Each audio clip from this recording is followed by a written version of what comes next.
Good evening. Good evening, everybody. On behalf of the Mount Kisco Volunteer Fire Department, I want to thank you for coming tonight. My name is Rich Alexander, and I'll try to be as polite as I can. We're going to start the ceremony tonight with an opening prayer from Rabbi Baruso.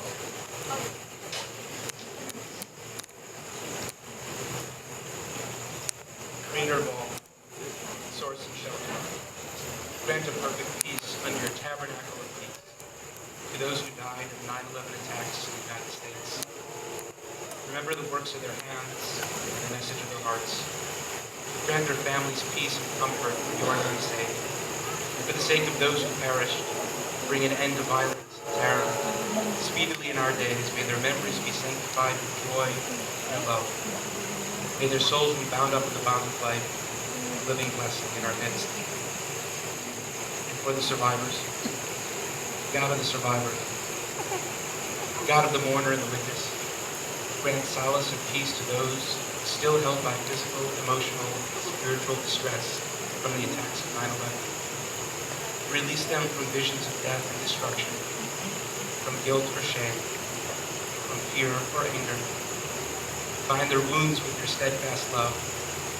Lift them on your wings of kindness and grace. Blessed are those who have found peace. Blessed are those without tranquility. Blessed are those who speak. Blessed are those who stay silent. Blessed are you, Adonai, our God, source of strength, for survivors of violence and tragedy and in every age. Bless you, Rock of Israel, source of hope and comfort. Amen. Thank you, Rabbi. So this year we're doing a little something different, and I'll just explain what's going on quickly to you.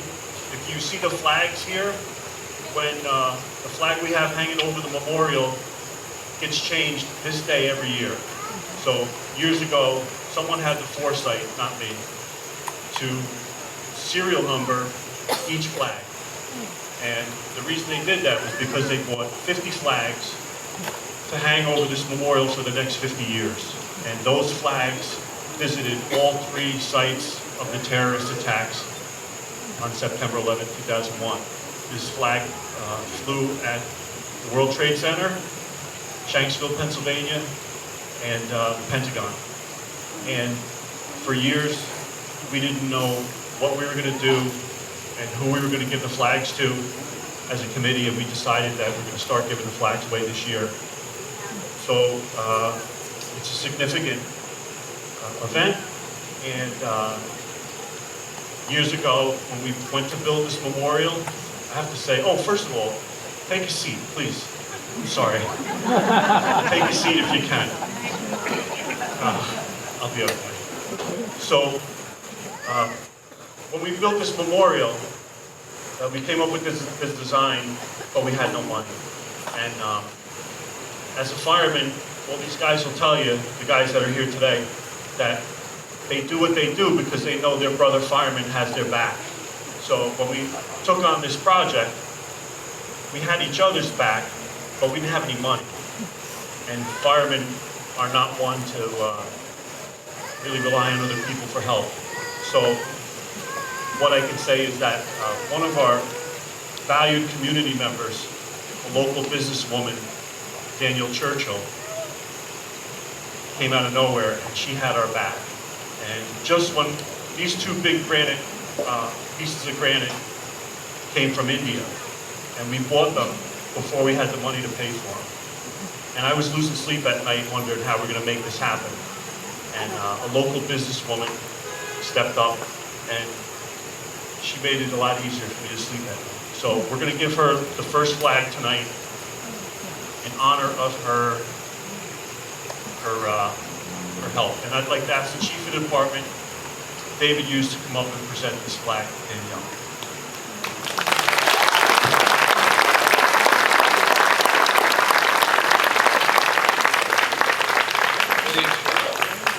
This flag visits the World Trade Center, Pentagon, Washington, D.C., and 9/11 Flight 983 Memorial Site in Shanksville, Pennsylvania. It hung proudly over 9/11 Memorial, Mount Kisco. We proudly present this Mount Kisco Fire Department to Danielle Churchill for outstanding community service.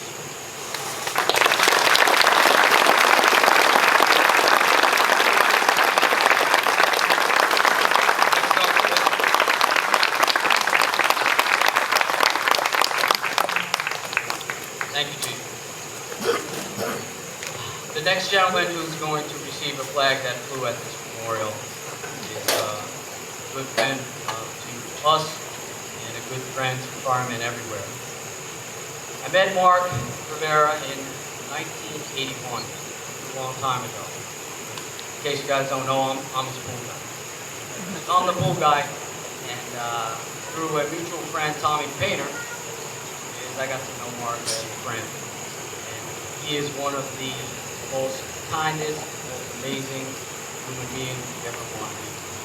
His selfless devotion, especially to firemen, is incredible. 10 days after the attack, he agreed to donate his time along with a musician. There was an event called America, a tribute to our heroes. He donated his time to play an amazing song, which is New York State of Mind, a somber version of it. Hopefully tonight we'll have a better version of it. So I've come to know and love Mark for all these years, 39 years. It's been incredible. About 8 years ago, when we thought of this, Richie designed it, I knew we needed some entertainment. So there's only one person called, Mark. And his answer was, where do I need to be? What do I need to bring? I'll make it happen. We even spent time Bernie Williams, our beloved Yankee friend. Bernie played ear guitar while Mark and his friends played that night. On behalf of the Mount Kisco Fire Department, on behalf of the Village of Mount Kisco, on behalf of everyone here, great American, great friend. We love you. Mark Rivera.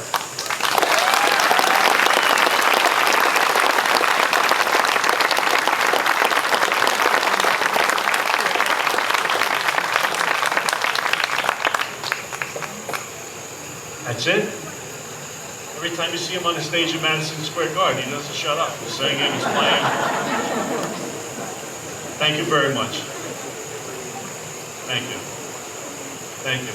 Just so you know, this is the first time I'm on stage with a guy from Billy Joel's band. It's unbelievable. Really a tremendous honor. So,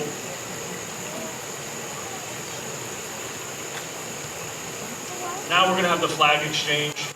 We're taking this flag down, which is hung here for a year, which will be presented to somebody next year, and we're going to put a new flag up.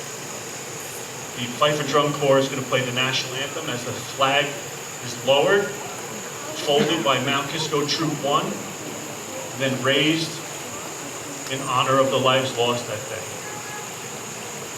Everyone please stand.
This time I'd like to ask Rob Kensing to come up and lead us in the Pledge of Allegiance.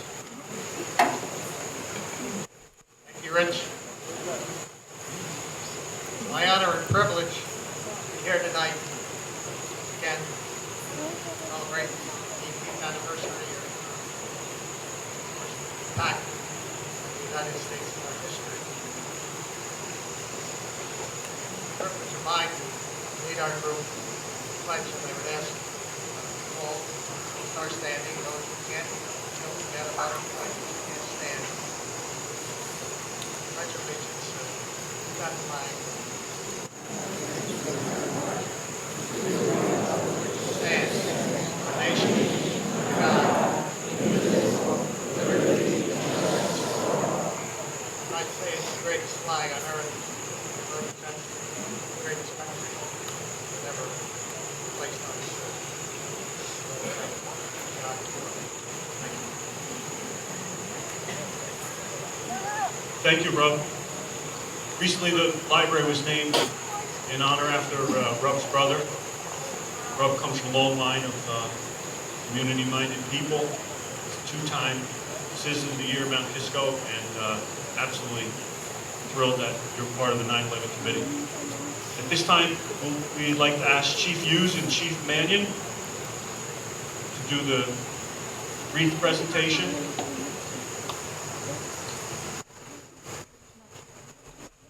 If you'd like to sit, you may sit. There's a bunch of seats up front here, not actually up front, but there's a few empty seats. If anybody's feeling like they'd like to come up and sit, feel free. Right up here.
Everyone can take a seat. This time I'd like to ask Paul Fleece to come up and say a few things about the events of that day. Thank you, Rich.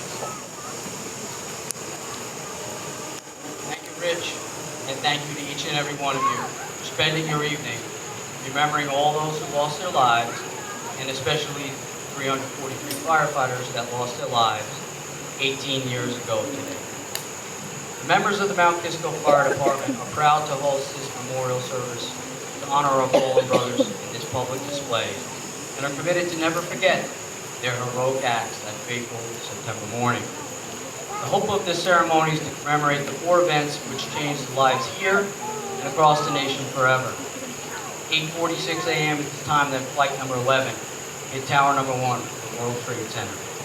9:03 a.m. is the time that flight number 175 hit Tower number 2. 9:37 a.m. is the time flight number 77 hit the Pentagon. And at 10:03 a.m., flight number 93 crashed in a field in Shanksville, Pennsylvania. We are extremely fortunate to have amongst our volunteer ranks here in Mount Kisco 6 New York City firefighters, all of whom participated in the rescue operation at Ground Zero, but were not injured in the blast. We are proud to have with us here this evening, assembled by our recovered piece of World Trade Center steel, retired Battalion Chief Frank Mannion from Battalion 17 in the Bronx, Battalion Chief Thor Johannesson, Retired Lieutenant Mike Gallagher from Ladder 22 in Manhattan. Retired firefighter Bruce Ross from Engine 9 in Manhattan. And Tom O'Hagan from Engine 50 in the Bronx. And here on the dais, our Master of Ceremony and the designer of this beautiful memorial, 41-year member of Mount Kisco Volunteer Fire Department and retired lieutenant from Ladder 55 in the Bronx, Rich Alexander. Not available to attend our ceremony because they're at their respective firehouses in the city are retired firefighter Tom Condon from Engine 53 in Manhattan, retired firefighter Andy Guich from Ladder 49 in the Bronx, and Lieutenant Mike Zick from Ladder 25 in Manhattan. At this time, I'd like to turn the ceremony to John Marshall to acknowledge the surrounding departments and introduce our attending dignitary. Good evening. Thank you, Paul. We're honored this evening to have many firefighters with us and visiting chiefs within our battalion, and also our volunteers from the Mount Kisco Volunteer Ambulance Corps and their captain, Jorge Reyes. From Katona Fire Department, Chief Jose Corsino. From Bedford Hills Fire Department, Chief Zach Paterno. And from Bedford Fire Department, Chief Peter Minor. We also have our assistant chiefs from Mount Kisco with us, Chief Hollis and Chief Hoxton, along with our chief of the department, David Hughes. We're honored this evening to have some political dignitaries with us. As always, their support and participation towards Mount Kisco is commendable. We have our Westchester County legislator, Kitley Coble. Please stand up and be ready.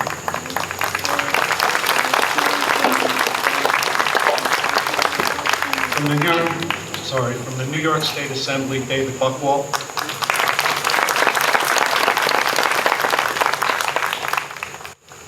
From the New York State Senate, Peter Harkin.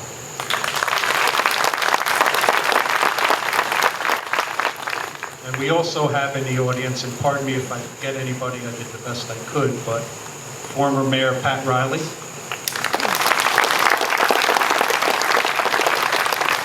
And of course, former Mayor Mike Cassin.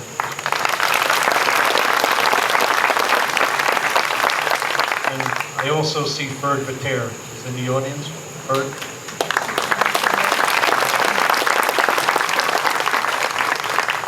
So we're honored to have on the dais this evening with us our mayor, Gina Pikchik, who's going to say a few words. Thank you.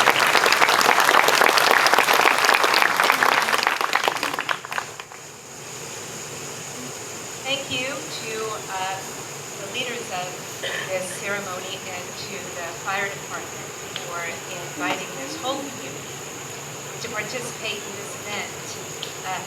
Mostly, thank you to everyone who's here to commemorate this very, very solemn day. I also, before I make my remarks, I also would like to recognize folks from the village, and also present here are Deputy Mayor Jean Farber, Trustees Drunko, Albanese, Schleimer. I'm not sure if Justice Donahue and Farrell are here. Our village manager, Ed Brancati, our assistant village manager, Ken Famulare, and Chief John Rogan, I believe, is also here. Happiness enters people's lives every single day. Beautiful and wonderful things happen to all of us. And the same is true for tragedy and sadness, and these things occur mostly on an individual basis, or perhaps in small groups. We experience so many other things that people have no idea that are happening. We go about our everyday lives. We live this existence as individuals. One of the really remarkable things about the tragedy of September 11th, 2001, was that we were all together at the same time, struck by devastation that changed our lives forever. The terror that caused 2,996 souls to perish awakened in all of us a horror that there were new enemies that sought to do us all harm. As Americans, as New Yorkers, and as residents of this beautiful village, we all collectively felt this pain together. But it was also together, as a nation, as a state, and as a community, that we remembered all that united us. The concepts of freedom and liberty that are our very foundation seemed in jeopardy as evil was emboldened. But we did not shrink with fear or remorse. Rather, the courageous stepped forward. From the moment of impact, first responders and volunteers put themselves at risk. They rescued those that were attempting to get to safety. They cared for those that were injured. They unearthed the dead. They consoled the living. And ultimately, we worked together to rebuild. We found ways after this horror and terror to help each other. And through our tears, we stood tall. We stood together, united to forge forward. So 18 years later, we stand here today, and we remember the precious, precious lives of all the civilians who are now gone. We remember the first responders who ran toward danger, selflessly sacrificing their lives. And let us also take the time to remember the strength that we all found in coming together, in helping others, and in contributing to something that was much larger than just ourselves. We should try to remember that every day. And if we falter, if we find it difficult to remember the value of unity and helping others, I recommend you take a walk down here. Take a walk down here to reflect on this beautiful memorial. Envisioned, designed, implemented, and maintained selflessly by a team of our volunteer firefighters. Let this be our reminder that even in the times of our greatest adversity, we can overcome the challenges if we can think beyond ourselves and stand together. Mount Kisco, don't ever. Thank you.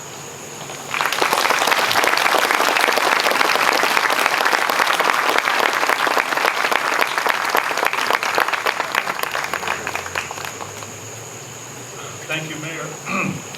Beautiful words and so true. This is such a difficult day for so many people. I just want to acknowledge the Berkeley family. They're here. They made it here. They've got a relative on the name on the memorial, and this is a tough day for them. We're here for you. We're glad you're here for us. I know you've come from Lower Manhattan to be here, and without all the other things that happened today, traffic alone, getting here from Lower Manhattan put a hurt on you. So I'm delighted you're here. It's always lovely to see you.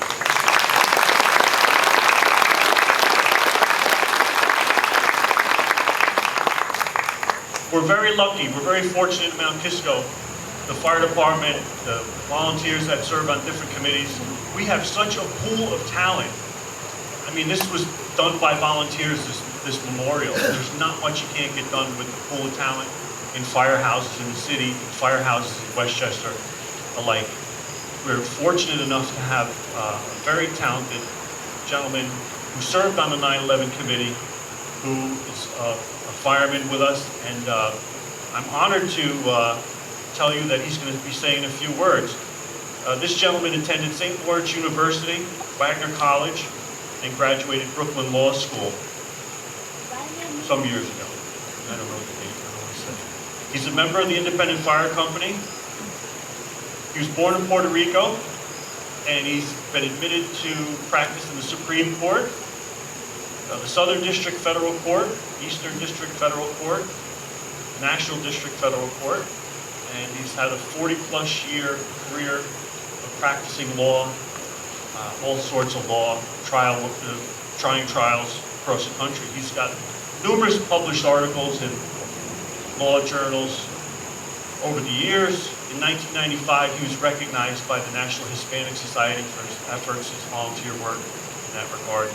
He's been recognized by the Westchester County Board of Legislatures. He's a former Citizen of the Year of Mount Kisco.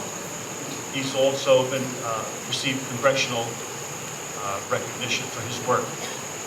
We happen to have his wife Jean here, who serves on the village board, and his son Brian, and his daughter Lauren, and their twin boys. So at this time, I'd like to ask one of our own committee member and volunteer fireman, Irving Farber, to come up and say a few words about it.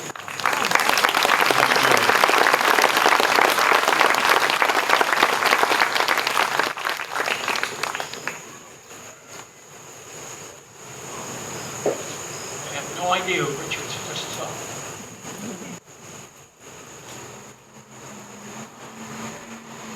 To start off by asking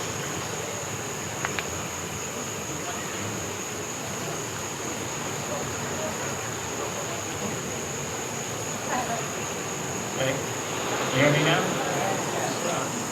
Start over. I want you to do a favor. Take a deep breath. And exhale. A relatively clean Mount Kisco air, of course. It's pleasant, it's not worrisome. But imagine what it was like to breathe contaminated air during the 9/11 World Trade Center rescue efforts. Finding words that do justice to a momentous event like that is always difficult. In the face of powerful emotions, my words may seem hollow and empty. But I am inspired by your presence here, and by those volunteers around to remind us to never forget the history of our sacred duty to honor the memories of those who perished in the mass murder of 9/11 and those who still suffer its consequences. The sacrifices of those volunteers who at their personal peril toiled in the rescue and recovery effort at the Twin Towers site of devastation, endured endless days and weeks, indeed months, of noxious and toxic air, and to the present time are challenged by not only emotional and psychological issues, but also life-limiting health issues. We owe a duty of eternal gratitude because they did that for us. At the National September 11 Memorial Museum, there is an inscription from one of the longest poems in world literature, written by the ancient Roman poet Virgil. And it reads, "No day shall erase you from the memory of time." Already 18 years have elapsed since that awful day of infamy, and already a generation of young Americans has been born and raised who have no memory of that history. So it behooves us to teach them and not allow their memories to be dimmed by the passage of time. And this includes teaching them an insight into the value of volunteerism. Ask any firefighter, career or volunteer, why they do the crazy, occasionally risking injury or death, things they do. And universally, you will be told, that's my job. You can't afford to think about it, you just do it. I learned that when at one of my earliest late-night fire calls while I was still a probie. We arrived at a house fire, and out of the darkness, I heard an officer yell out, "Well, we've got work to do, fellas." About 13 years ago, at age 65, I joined the Independent Fire Company. Honestly, not out of any sense of duty, but rather guilt. A firefighter friend much younger than I had for years been pestering me to join, and for years I declined until one day he unexpectedly surprised me by playing the guilt card. That's unfair to do with, that's an unfair thing to do to a Jewish guy raised by a Catholic mother. A double whammy guilt trip. In any event, he asked me what I personally was doing to serve my community. I pride myself on the importance of truth. It's how my wife and I raised our children. So I had to honestly answer, nothing. Figuring I had nothing to lose by accepting the offer to join, I reasoned, A, they can't be so hard up they'll take an old guy. I was wrong. B, there's no way at my age I'll pass the physical requirements. I actually did. Next thing I know, I'm in. On the plus side, I had a chance to drive a fire truck without concern of being stopped for speeding. But naively, I didn't know that you actually have to train at the Fire Academy in Valhalla, where my son-in-law now teaches at that. And to do nuts things like run into simulated building fires. I will never forget my first reaction when instructed by an officer to run into a simulated burning fire. Barber, get in there. And my reaction, are you out of your mind? Luckily for me, and you the public, I failed interior firefighter. But I passed exterior and eventually apparatus operator. What every kid dreams of, to drive a fire truck, finally came true for me late in life, only to later have our insurance company take the keys away from me. In any event, here I am 13 years later, and it's the best and proudest thing I have ever done. I am surrounded by veritable heroes here. But my role in the fire department and the 9/11 committee is so minor compared to the years of dedicated devotion of the 9/11 14 committee members under the extraordinary leadership of Rich Alexander and Paul Felice. They planned, designed, and supervised the construction of this beautiful memorial, a project that took approximately 10 years. And I am prouder still to recognize the committee's uncompromising loyalty to fellow firefighters and their tireless efforts to perpetuate the memory of all those who perished on 9/11 at the World Trade Center, the Pentagon, and Shanksville, Pennsylvania. As I began this chat with you, trying to convey to you where inspiration and dedication to duty comes from, that firefighters, our military, our police, our EMTs, indeed all citizen volunteers have. David Brooks, the author, professor of philosophy and New York Times editorial writer, I think put it best, when he recently wrote that essentially it is love. He wrote, love is a motivational state. It propels you. You want to make promises to the person or organization you love. Character is forged in the keeping of those promises. If, on the other hand, you are unable to love and be loved, you're never going to be in a position to make commitments or live up to them. You're never going to forge yourself into a person who can be relied upon. Mount Kisco is fortunate to have many whose character was forged in a lifetime of commitment to the fire service and the community they serve. In my own fire company, we have members who have served as long as 70 years, plus another 8 years from another company. That's Mr. George Rubin. 71 years, Mr. Jack Marshall. 67 years, Peter and Paul Hughes. Also 67 years, our beloved, recently departed Bill Stewart. 61 years, our own committee member, Howard Rubb-Kenzie. And many others with 25 plus, 40 plus, and 50 plus years of service. Unbelievable. Love of community is truly their motivational state. Thank you to all those selfless volunteers for teaching me that lesson. In conclusion, as I start, take a deep breath, exhale, and remember to never forget. Thank you all for being here and for your support.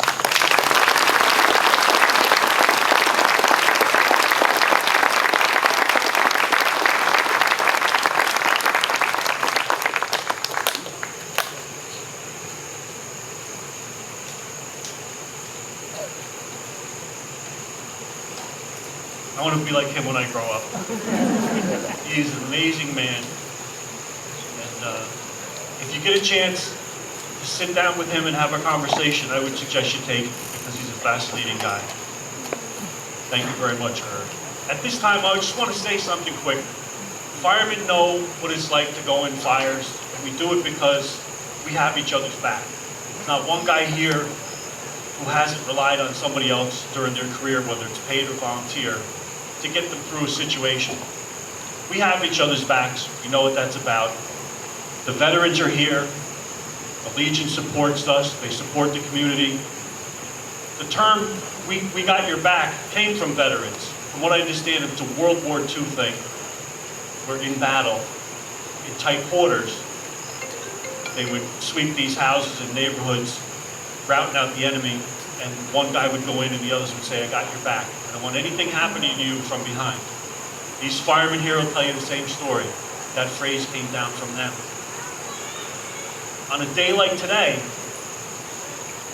all you, everybody here, firemen, civilians, men, women, children, you all took time out of your life, which is so precious, to come here and support us. I thank you for having our back. This community is unbelievable, and you have no idea what it feels like to be standing up here and realize that all of you have taken time out of your lives to join us. Thank you for having our back.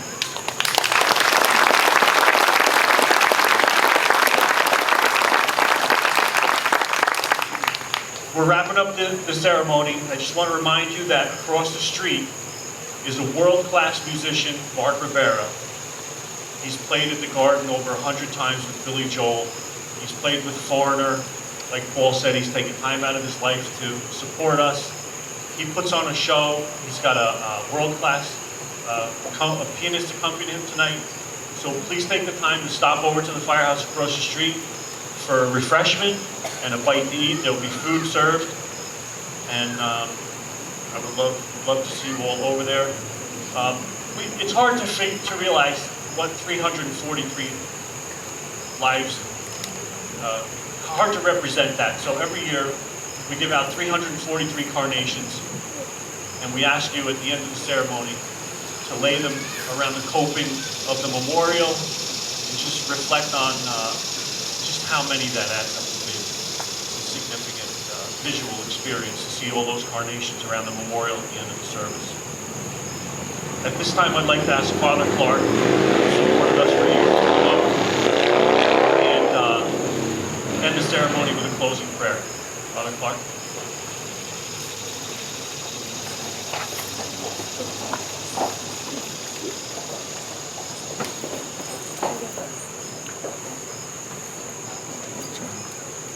God in heaven, Father of us all, on this evening of somber remembrance, we honor those men and women who lost their lives in the terrorist attacks on our country 18 years ago. We also pray for their family and friends, and we ask you to bless them with their gifts of consolation and peace. We are humbled by the courage of the men and women who selflessly gave their lives aiding the victims of the attacks on the World Trade Center and the Pentagon. And we also honor the self-sacrifice of those who bravely fought in the sky over Shanksville, Pennsylvania, preventing even greater loss of life. Bless them, O God of mercy and love. May they all know the peace of those who have laid down their lives for their friends and families. No one has greater love than to lay down one's life for their friends. God of heaven and earth, we also ask your blessing upon all the men and women who labor to keep our communities and country safe, our firefighters, our ambulance corps, EMS workers, police, soldiers, sailors, Marines, airmen, Coast Guardsmen, all the volunteers and others stationed in harm's way. Grant them the grace of your protection, your strength in trial, and the guidance of your wisdom at all times, so that after performing their solemn duty, they may return safely home to their families and communities. Bless our families, friends, and benefactors, our community and country, to help us act always with love and kindness toward all. And finally, we ask you to bless us, most gracious, loving, and merciful God. All of us who gather here this evening, on this evening of remembrance, and help us with your gifts of unity, consolation, to act as instruments of your peace and love. Amen. Thank you, Father Clark. And again, thank you, community, for coming out. That concludes our ceremony for this year. I'd like to thank Scout Troop Number 1 for supporting us with the flag folding. And also wanted, before you guys depart, ask if there's any young firefighters who would like to return to the memorial after you march over to the firehouse to help us carry these chairs back. That'd be much appreciated. So again, go in peace and thank you very much. At this time, the fife and drum is going to march the firemen out, and we'll see you all across the street. Thank you. Thank you.